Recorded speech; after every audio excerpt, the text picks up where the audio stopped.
traded fund where you can invest in oil or gold or something like that. A lot of people think, oh, I'm buying an ETF.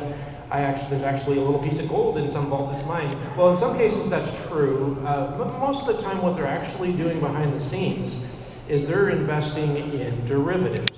We're talking about things like options and futures, and you don't really have to completely understand options and futures to understand that they're really just placing bets on oil will go up. And in fact, they have inverted ETFs that you can bet that oil will go down.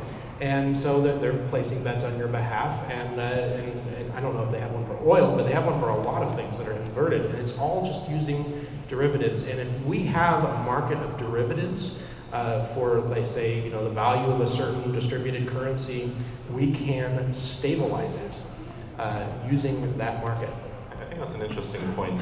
Is it possible to integrate financial tools that exist in the standard financial system to control volatility in Bitcoin?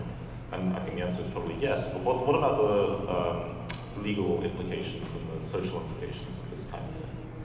Does anyone want to expound upon this? Well, in the U.S., it's pretty much CFTC is going to jump on you the minute you do futures or options or anything of that nature.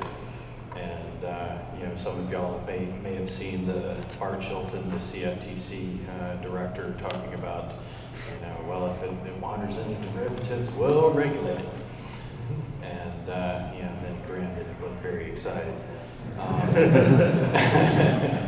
But it's just like every other country with a regulatory scheme. Is most of these securities-related things, there are laws related to them. So I do think that Bitcoin futures would fall into a regulatory category, but in general, Bitcoin to be healthy, to be less volatile long term, it needs futures, it needs options, it needs shorting. That's a healthy market.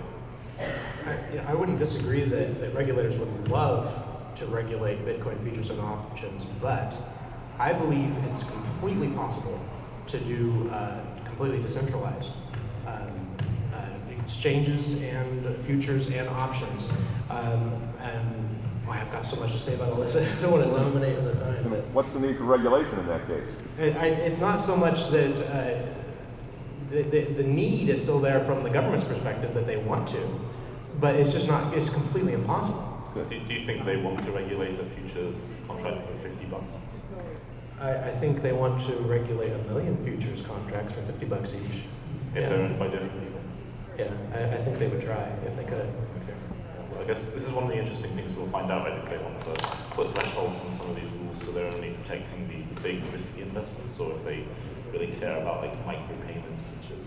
And I think that's a valid point too, is that currently the university